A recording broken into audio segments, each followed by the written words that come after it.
Lucas Harper sat in the cockpit of the X-47, watching the desert moon grow larger through the viewport. The Explorer-class ship was small, built for one person, with enough supplies for 3 months of deep space survey work. He had been doing this job for 12 years, flying between dead rocks and empty planets, cataloging minerals and checking for signs of life. Most of the time, he found nothing worth mentioning. The moon below had a strange color, almost rust red with deep purple shadows in its canyons. The survey showed no atmosphere to speak of, no water, no organic matter, just rock and dust and the cold vacuum of space. Lucas set the ship down in a flat area near the northern pole, where the scanner had detected something unusual. An energy signature, old but real, buried under layers of asteroid impact debris. He sealed his suit carefully. Even after 12 years, Lucas never took chances with vacuum. He had seen what happened to men who got careless. He grabbed his sample kit and the portable scanner, checked the seals one more time, and opened the airlock. The gravity on this moon was light, almost nothing. Each step felt like he was learning to walk again, bouncing slightly with each movement. The landscape stretched out before him, barren and hostile. Rocks of all sizes lay scattered across the dusty ground. About 200 meters ahead, Lucas could see the impact site. A massive meteorite had struck the surface maybe a few weeks ago. Judging by the fresh edges of the crater and the way the dust still hung in the thin gravity, he moved toward it carefully, keeping his eyes on the ground. The scanner in his hand showed the energy signature getting stronger. Whatever had caused it lay directly beneath that pile of broken rock. That was when he heard the sound. Not through the suit radio, but vibrating through the ground itself. A low, rhythmic pulse. Not natural. Not mechanical either. Something between the two, organic and powerful. Lucas stopped moving. His training said to report this and leave. His training said anything that made that kind of sound could be dangerous. But Lucas had never been good at following training when people needed help. That had gotten him into trouble more than once, but it had also saved lives. He moved closer to the impact site. The debris pile was massive, taller than his suit. Boulders the size of buildings lay scattered everywhere. The vibration got stronger. It was coming from underneath the pile, trapped beneath tons of rock. Using the portable crane from his emergency kit, Lucas began moving smaller rocks away from the eastern side of the pile. It took him 3 hours of careful work, moving one rock at a time, checking for stability, making sure nothing would shift and crush him. Sweat built up inside his suit despite the cooling system doing its best. Then he saw it. A tail, massive and covered in scales that caught the distant sunlight. The scales were bronze and gold and deep blue, arranged in patterns that seemed almost deliberately beautiful. Lucas pulled back 2 more boulders and saw the creature pinned beneath a slab of black rock, the size of a shuttle. The animal was enormous, maybe 6 meters long, with 4 legs and a muscular body. Its scales ran in perfect rows down its spine, and at the ends of its limbs, Lucas saw what looked like intelligent fingers, not claws. A face turned toward him, and Lucas saw eyes. Not animal eyes. Intelligent eyes. Eyes that carried thought and understanding and fear. The creature made another sound, that deep vibrating pulse. Lucas felt it in his bones. He worked faster now, using the crane to lift the massive slab. The stone was so heavy, it took all the crane's power to move it even slightly. Underneath, the creature shifted, rolling away from the weight. As soon as the slab was high enough, the creature crawled out from under it with obvious pain. One of its back legs hung at an odd angle, definitely broken.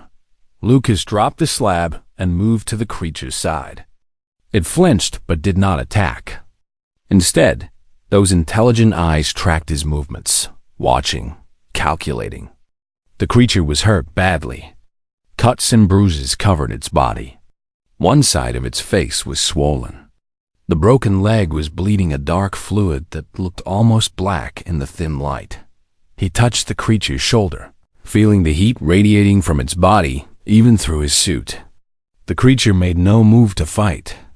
Instead, it lowered its head and made a quieter sound, something between a groan and a purr. Lucas made a decision in that moment that would change everything. He was going to help this creature. It was against every protocol. It was against every protocol. It was dangerous. It made no sense. But those eyes held intelligence and pain and trust, and Lucas could not walk away. He moved back to the X-47 and returned with a medical gurney. Loading the creature onto it was difficult. The animal weighed maybe 1,000 kilograms, and the light gravity helped, but the broken leg made the creature cry out in pain. Once it was on the gurney, Lucas covered it with an emergency thermal blanket and moved it into the ship's airlock. He cycled the airlock, brought the creature into the cargo hold, and closed the inner door. The cargo hold had environmental controls. He set the temperature to something that seemed comfortable based on the creature's body heat. Then he went to the medical station and gathered supplies. Working through the next 6 hours.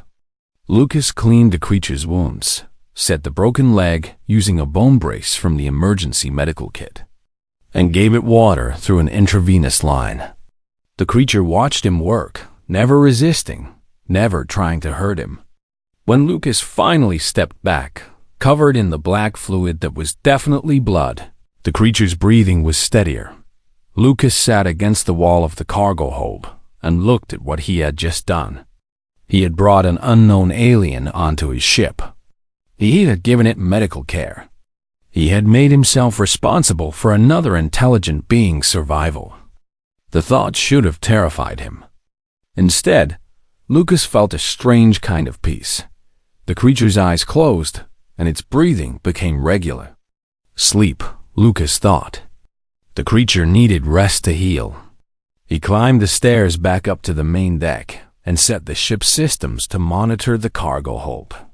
If the creature's condition changed, the computer would alert him immediately. Then he did something he had been trained never to do. He sent a carefully encrypted message back to Earth, marked for eyes only, reporting that he had found something that would require new protocols. He did not say what. He did not say that he had already violated every regulation in the book. Lucas made coffee and sat in the pilot's seat, looking out at the rust-red desert moon. Somewhere down there, something had crashed. Something valuable enough that someone wanted it badly. Something intelligent. Something that had trusted him enough to let him help. Whatever happened next, Lucas knew his life as a simple survey pilot was over. He had no idea how right he was about that. 3 days passed on the small research vessel. The creature recovered slowly. Its fever dropped on the 2nd day, and by the 3rd day, it was moving around the cargo hold under its own power, testing the broken leg carefully. Lucas brought it fresh water, and it started experimenting with different foods to see what it could eat. It seemed to prefer raw meat and fresh vegetables, which was helpful since the ship had both in storage. On the 4th day, the creature spoke. Not with words, with patterns of sound that Lucas's translation computer had been analyzing since the rescue. Low-frequency vibrations that the computer began converting into fragmented phrases. "I am not your prisoner," the creature said through the speaker system in its halting, broken way. Lucas jumped back, shocked. He had suspected the creature was intelligent, but hearing it speak was different. It was real. This was not an animal. This was a person. "You are safe," Lucas said slowly, speaking in simple English so the computer could translate accurately. "I helped you. You were trapped." The creature made a sound that might have been agreement or might have been pain. "I remember. The impact. Running from the hunters. Finding the cave. The stones falling." Its scaled face turned toward Lucas. "You saved me." "Why?" Lucas had no answer that made sense. Because you were hurt. Because I could. The creature moved closer to the reinforced window of the cargo hold, pressing its face against the glass. You are human. From the minor colonies. I am from Earth. Directly from Earth. The creature's eyes widened. Earth itself? You come from the original world. I do. Where are you from? The creature paused, and Lucas saw something move across its face. Fear, maybe. Or calculation. My name is Kira. I am. I was traveling. My ship was attacked. The Corsairs work for a syndicate. A dangerous one. They wanted to kill me. I used my genetic heritage to change, to hide in a form that would not draw attention. I stayed in that form too long. The energy required for the transformation is significant. I was weak when the meteorite struck. Kira told him about her home, the Tyrellian Empire, a civilization that had traveled to stars for thousands of years. She told him about her family, about her position as a royal heir, about the politics of the Galactic Council. She told him about the Valorian Syndicate and how they had been attacking her, people's ships. What she did not tell him at first was that her empire would search for her. That when they learned she was missing, they would check every system within 1,000 light years. And that by the time Lucas's ship reached the Outer Rim station, that search would have intensified to the point that every station master, every pilot, and every trader would be looking for her. But Lucas learned all of that when his ship pulled into the station 4 days later. The Outer Rim station was a massive structure, half trading post and half refugee camp. Ships from 100 different species docked here every day. Pilots came for supplies. Traders came for profit. Refugees came because they had nowhere else to go. Lucas had been coming here for years, and the station master, an old woman named Margaret with a cybernetic arm, always gave him a fair price for his survey data. He took Kira into the station with him, hidden under a heavy cloak. She walked on her healing leg, limping slightly, but the brace was holding. They moved through the crowded corridors toward Margaret's office. That was when someone called his name. Lucas Harper. I thought that was you. Lucas turned to see Dr. Nathan Porter walking toward him. Nathan was a scientist he had met a few times at the station. The man studied alien biology and genetics, working on behalf of various governments and corporations trying to understand the diverse species of the galaxy. Nathan's eyes went to Kira immediately. Lucas saw the exact moment recognition hit the scientist. Nathan's expression changed. His eyes widened. He looked at Kira, then at Lucas, then back to Kira. That is impossible, Nathan whispered. I recognize your scale patterns. I have studied your people's genetics. You are a Tyrellian. You are of the royal house. Your genetic markers are, you are a princess. You are Princess Kira. Lucas felt everything fall apart. They had been so careful. And now, randomly, at the exact moment they needed to stay hidden, they had run into someone who knew exactly who Kira was. Kira's hand moved to her side, where Lucas knew she had hidden a small weapon. Her eyes showed calculation, measuring whether Nathan was a threat worth eliminating. Wait, Nathan said quickly, his hands up. I am not your enemy. Neither of you are. I know who you are, and I know who hunts you. I have connections throughout this sector. I know that the Valorian Syndicate has bounty hunters on your trail. I know they have been destroying Tyrellian ships. And I know that your empire does not know you are alive. Why should we trust you? Kira asked, her voice cold. Because I have been studying the Valorian Syndicate for 5 years, Nathan said. Because they killed my research partner 2 years ago. Because they are planning something larger than anyone realizes. And because I believe in stopping them, even if it costs me everything. Before Lucas could respond, Nathan reached into his pocket slowly and pulled out a communication device. He typed something quickly and held it up. It was a message to someone called Captain Helena Russo, the owner of an independent trading vessel. "She is here at the station today," Nathan said. "She has lost family to the syndicate. She is fast and dangerous and absolutely trustworthy. Let me bring her here. Let me help you both understand what is really happening. Because the syndicate did not attack your ship randomly, Princess. They attacked you specifically. And I think I know why." Kira and Lucas exchanged a look. Everything in Lucas's training said to refuse, to leave the station, to disappear into the void. But everything in his instincts said Nathan was telling the truth. "Bring your captain," Kira said finally. "But understand this. If you betray us, I will make sure you die slowly." Nathan nodded. There was no fear in his expression, only determination. He turned and left quickly.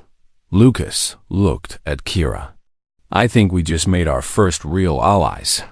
"Or our first real enemies," Kira replied. But there was something in her voice that suggested she hoped Nathan had been honest within the hour.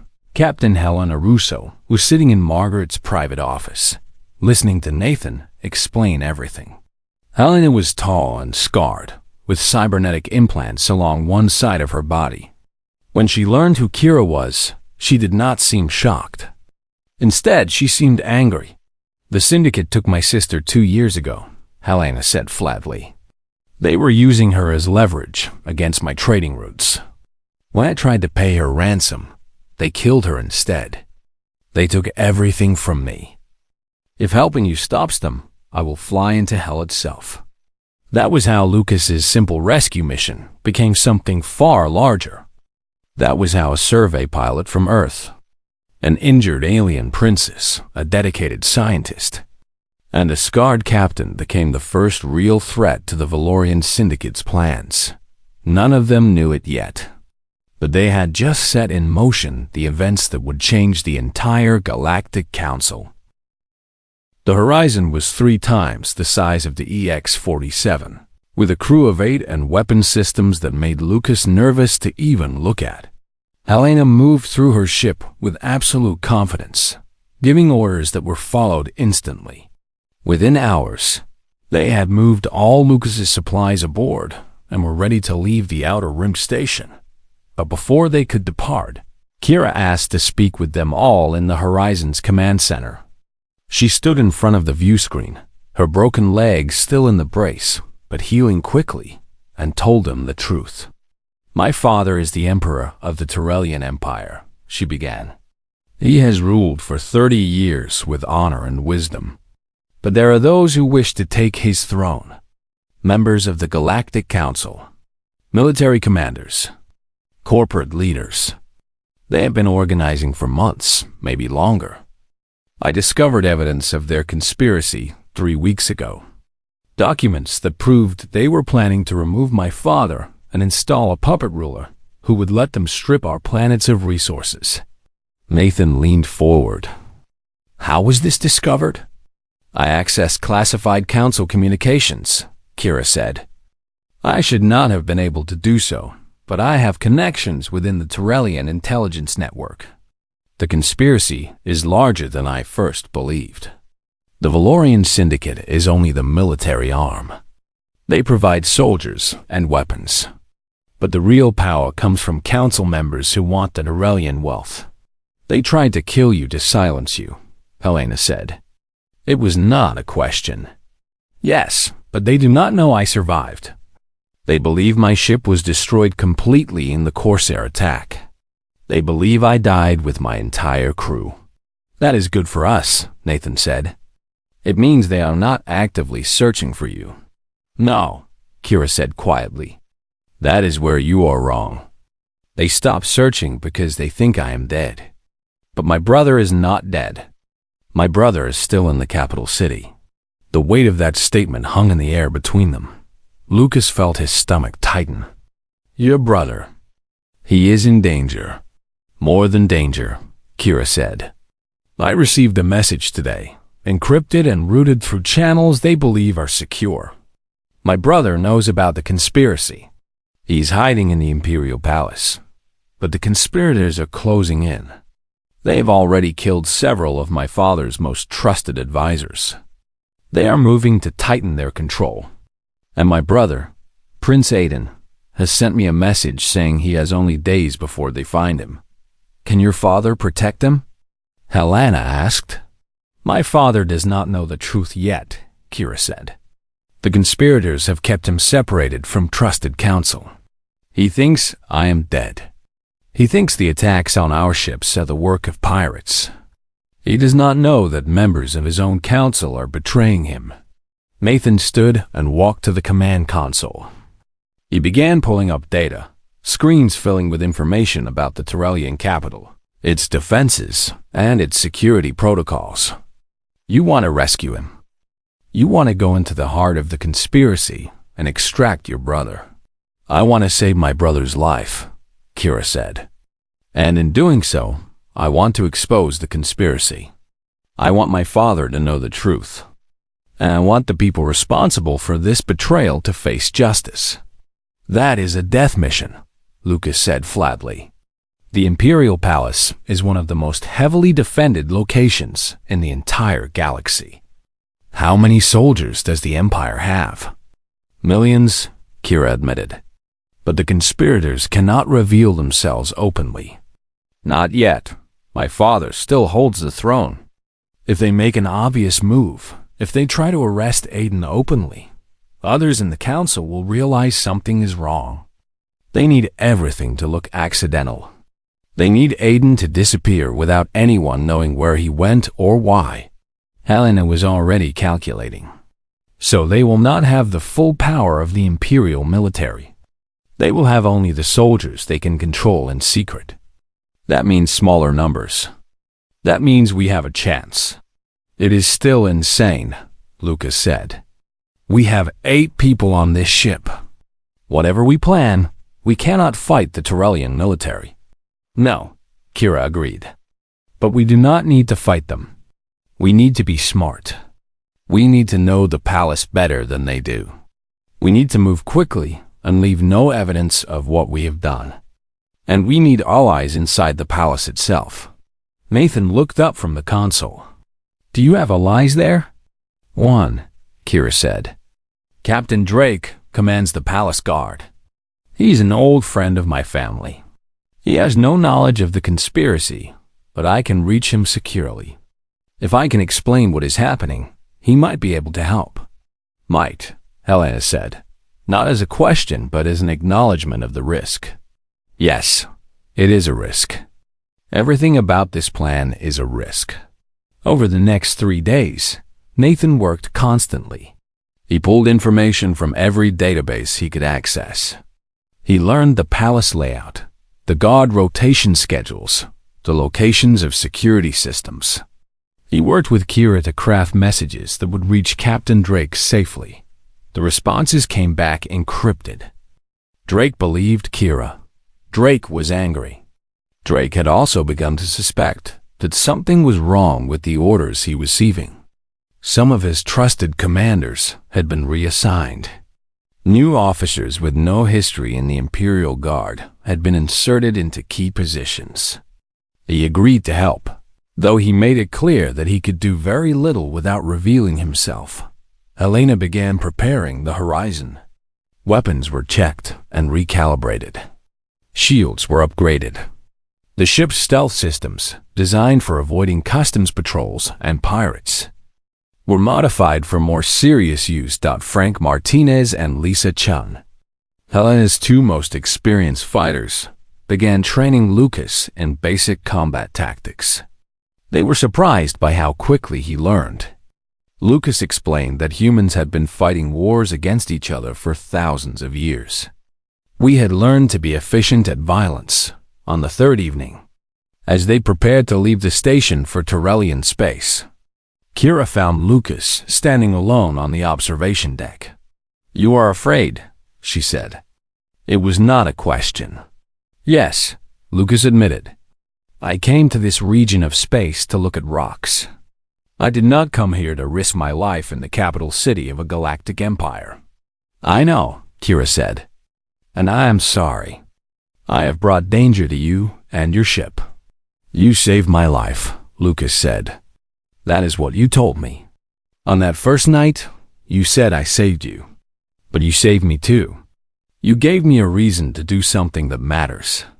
Most people in the galaxy go through their whole lives without ever meaning anything to anyone else. You have given me that.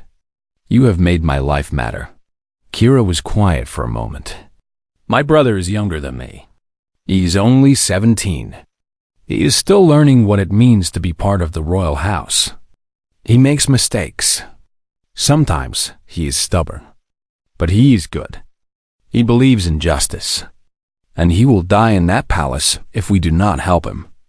Then we will help him, Lucas said. Even if it kills us. Even if it kills us, Kira agreed. The Horizon's engines came to life. The docking clamps released.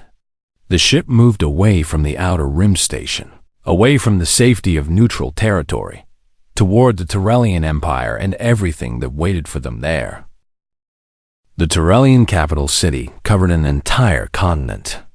Towers of crystal and metal reached toward the sky, reflecting light in colors that human eyes could barely perceive. The Imperial Palace rose above all of them, a structure so massive that it seemed to defy physics. Kira looked at it through the view screen and said nothing. The Horizon had used every trick in its arsenal to reach this point. Forged transponder codes provided by Nathan's contacts. False identifications, claiming the ship was a trade vessel carrying exotic goods.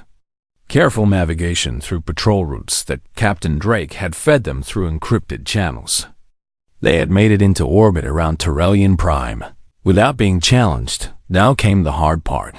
Lucas sat in the observation chamber next to Kira, watching as Frank and Lisa made final checks on their weapons. The two fighters were calm and professional, but Lucas could see the tension in the way they moved. They knew what they were walking into. They knew the odds were against them. Helana's voice came through the communication system. Transport is ready. Stealth field is active. Captain Drake has confirmed that the guard rotation is happening now. You have a 20-minute window. Lucas felt his heart racing. 20 minutes to get into a building that employed thousands of security personnel. 20 minutes to find an 18-year-old prince he had never met. 20 minutes to get out without triggering alarms that would bring the entire Imperial military down on their heads. Thought it was not enough time. There was no amount of time that would be enough for this. The transport shuttle was small and designed to be invisible to most scanners. It dropped through the atmosphere and descended toward the palace gardens, where Captain Drake had arranged for a landing site. They sat down in a section of dense vegetation that blocked visual observation from the main structures. The four of them moved quickly through the gardens, following the path that Nathan had programmed into the portable navigation system. Frank took point, his rifle ready. Lisa covered their rear. Kira moved with surprising speed for someone who had been injured, though Lucas could see her limping slightly. He carried the emergency medical kit because Nathan insisted that they might need it. The back entrance to the palace that Drake had arranged was a maintenance access point. The door opened before they could knock, and a tall figure in the crimson uniform of the Imperial Guard stepped out. Captain Drake was older, his face scarred and weathered, but his eyes were sharp and intelligent. "Quickly," he said, and they moved past him into the palace. The corridors were stark and white, with polished floors that reflected the lights above. They moved through maintenance tunnels that Drake knew well, avoiding the main passages where security would be concentrated. Twice, they heard guards approaching and had to hide in recessed areas while soldiers passed by. The palace was larger inside than it seemed from the outside, a warren of passages and chambers and hidden routes. Nathan had spent hours studying the layout, but reality was different from data. Angles were not quite where they should be. Distances were farther than the map suggested. "Two more corridors," Drake whispered. The prince is in the lower residential section. We have to move through the main atrium. There will be guards. They reached the atrium and stopped. It was enormous, a space that seemed to soar forever upward. Light came from sources hidden in the ceiling, creating illumination that had no shadows. And in the center of that open space, moving in precise patterns, were 6 guards. Protocol change. A voice came through the communication channel. It was Nathan, still aboard the Horizon, monitoring security feeds. New guards arriving in the East Corridor. Syndicate forces. They are searching for something. They know something is wrong. Frank looked at Lucas. We are about to get very busy. What happened next was a blur of motion and sound and violence. Frank moved out into the atrium, his rifle up, and fired twice before the guards even realized they were being attacked. Lisa took position at the entrance they had come through, covering their rear. One of the guards managed to trigger an alarm before Frank's second shot put him down. The sound of the alarm was like a physical thing, filling the space with urgency and danger. Move, Drake said, and they ran across the atrium floor toward the opposite corridor. Kira was falling behind, her broken leg slowing her down. Lucas grabbed her arm and pulled her forward. They could hear voices shouting, the sound of running feet, the noise of soldiers moving through the palace. The lower residential section was on the second level below the main floor. They found a stairwell and descended 2 steps at a time, Frank still in front, Lisa still covering their rear. Behind them, they could hear the sound of pursuit. They burst through a door marked with symbols that Lucas did not understand. Kira shouted a command in her own language, and a section of the wall slid open. Inside was a young man, thin and pale, with the same bronze-scaled features as Kira, Prince Aiden. Move, Kira said, and her brother did not hesitate. He ran with them back toward the stairwell, his feet moving quickly despite obvious exhaustion. They were not going to make it. Lucas could feel it in his bones. There were too many guards. The palace was too big. They were never going to make it out. That was when something extraordinary happened. Kira, who was still in her human-like alien form, let out a sound that shattered the windows of the palace. It was not a scream. It was not a roar. It was something between them, a frequency that Lucas's body felt rather than heard. The guards pursuing them fell back, covering their ears, and several of them collapsed entirely. My genetic heritage, Kira said as they ran. I told you I have an animal form.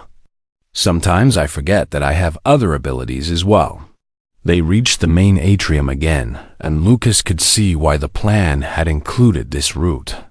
There was a large skylight in the ceiling above them, and beyond it, Luke could see the gardens where their shuttle waited, but the direct path was blocked.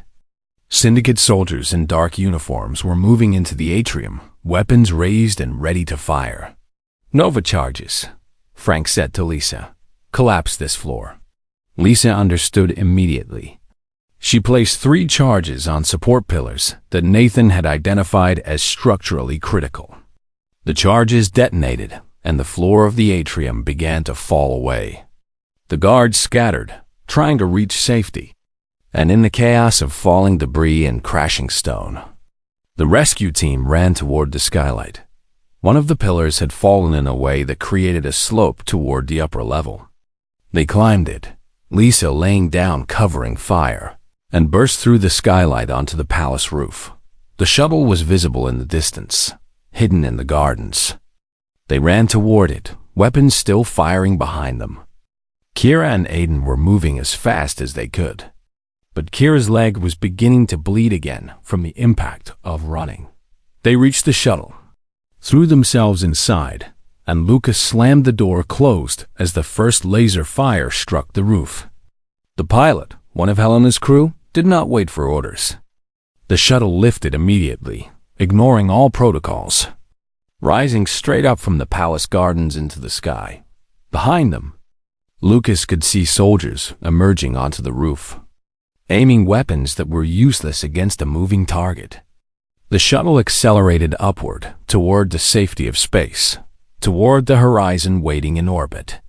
"Go," Lucas gasped into the communication system. "We are coming." The Horizon's weapons came online just as the first orbital defense batteries activated. But Helena was faster. The trade ship moved with an agility that no trading vessel should possess. The Horizon's true military modifications becoming visible as the shields blazed to life. The shuttle docked with the Horizon, just as the first serious attack came their way. The docking lights flashed green, and Helena's voice came through loud and clear. "Everyone is aboard. Cut the dock and prepare for jump." The Horizon's engines flared. The ship moved away from Tyrellian orbit at speeds that would have destroyed most vessels. Behind them, Tyrellian military ships were moving to intercept, but they were too slow and the Horizon was too far ahead. Nathan's countdown appeared on the communication screen. 5 seconds. 4. 3. The jump gates activated, and the Horizon leaped into hyperspace, leaving the Tyrellian Empire and everything they had fought for far behind in the medical bay. Lucas sat with Kira as the ship's doctor treated her leg injury. Aiden was being debriefed by Helena in the command center, explaining everything he knew about the conspiracy. "We did it," Kira said quietly. "We did," Lucas agreed. "And we made them very angry in the process." "Yes," Kira said. "They will come looking for us now. The Syndicate will not forgive this insult. And my father will learn the truth. The Empire will wake up to the conspiracy. What happens to us?"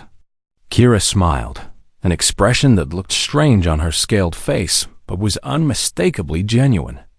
"I do not know. But I know that whatever comes next, I would rather face it with you than face it alone."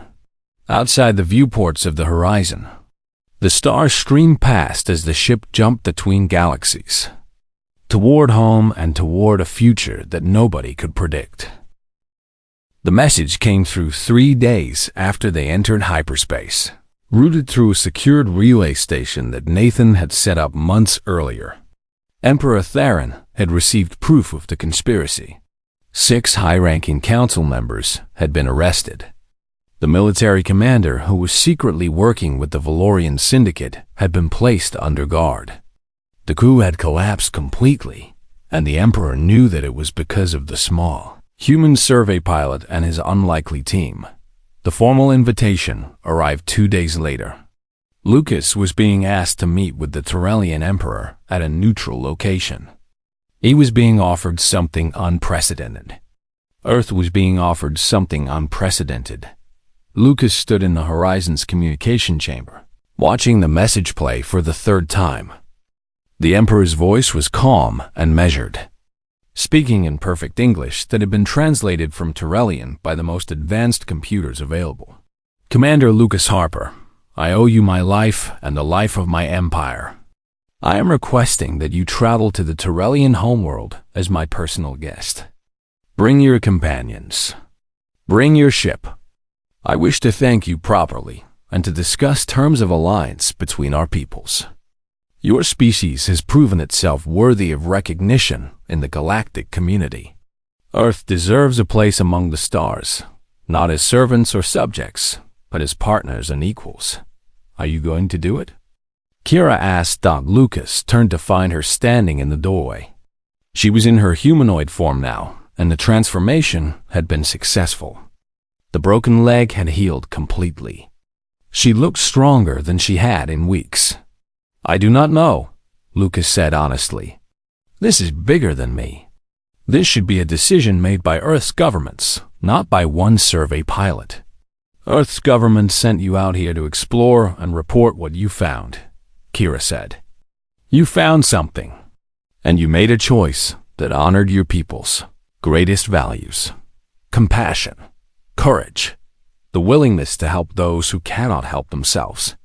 She moved closer to him, and Lucas noticed how easily she walked now, how the tension in her face had eased. "I am returning to my father. I must." The Empire needs me to help repair the damage from the conspiracy. But I want you there as well.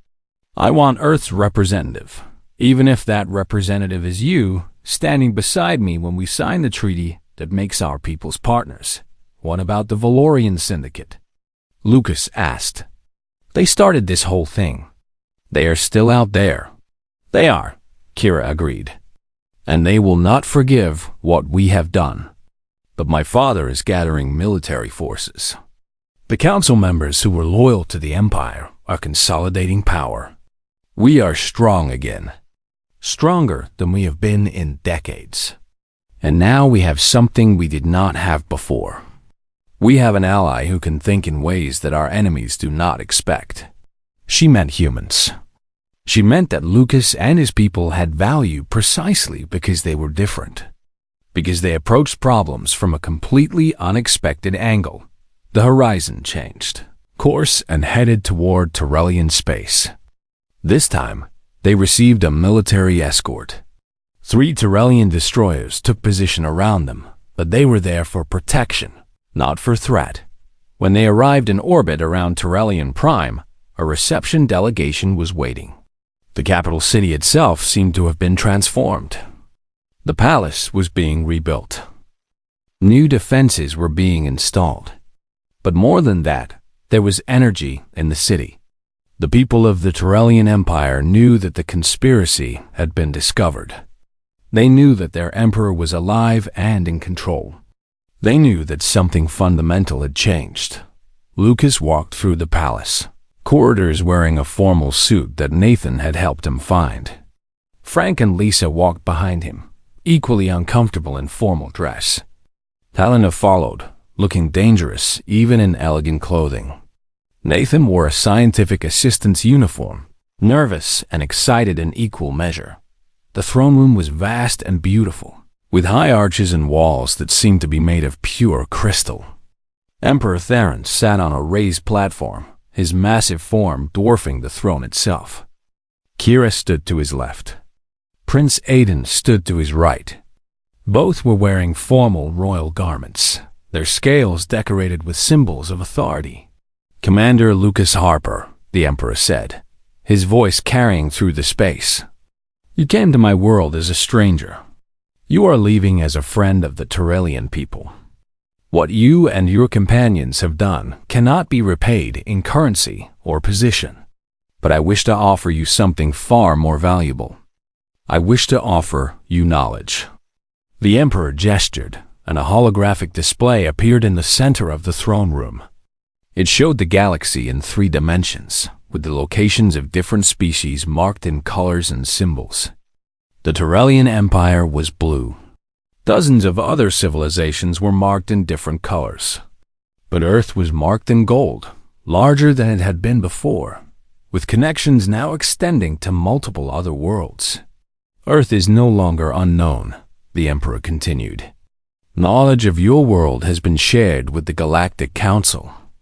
Peaceful species are already requesting trade relationships.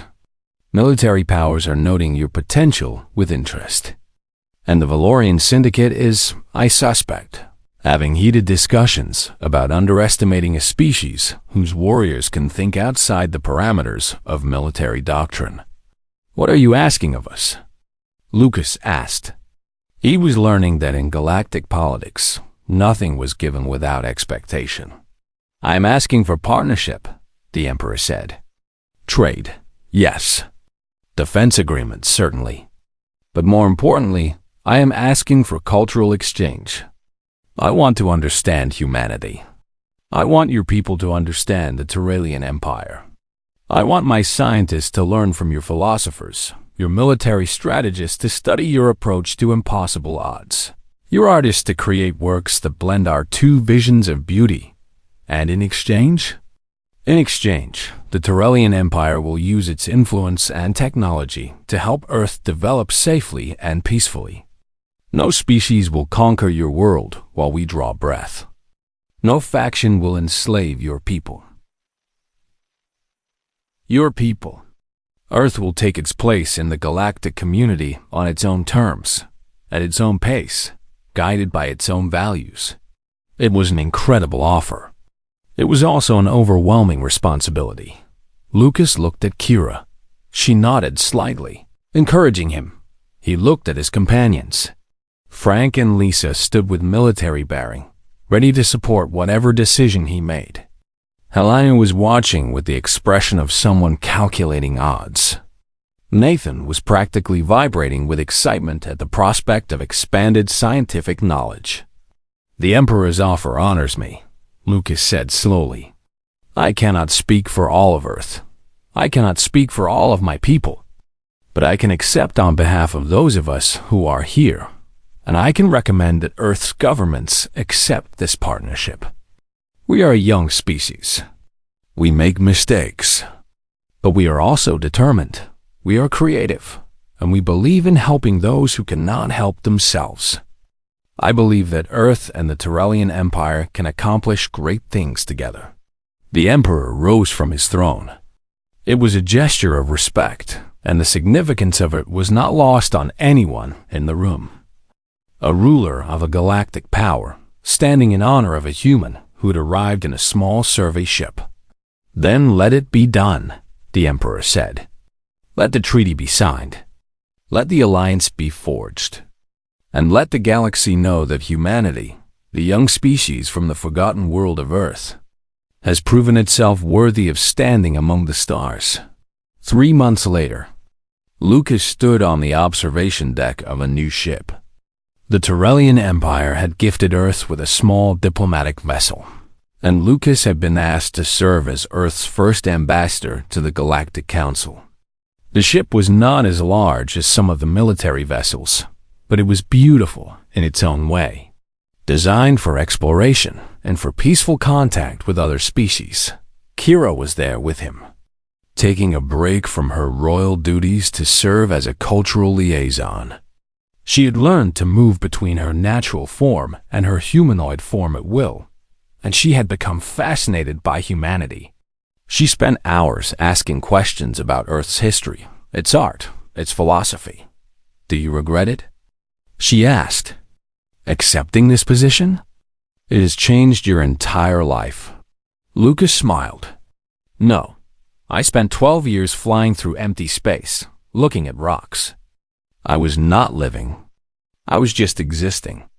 Now I am part of something that matters. Now I am part of something larger than myself." "My brother asked me to give you this," Kira said, handing him a small crystalline object.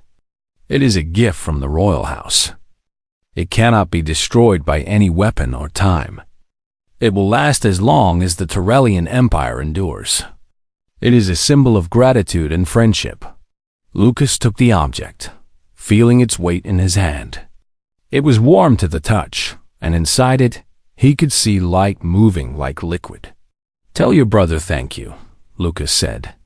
"And tell him that I believe we have only just begun. That our peoples have so much to learn from each other. And that I believe the Valorian Syndicate and every other faction in the galaxy that underestimated humanity will live to regret it." Below them, the planet Earth rotated slowly. Humanity's homeworld. The world that had produced people like Lucas, people willing to risk everything for those in need. The world that had shown the galaxy that strength came not from advanced technology or destructive power, but from compassion and the willingness to stand with others when the odds were against them. The Tyrellian Emperor watched the diplomatic ship leave orbit from his throne room.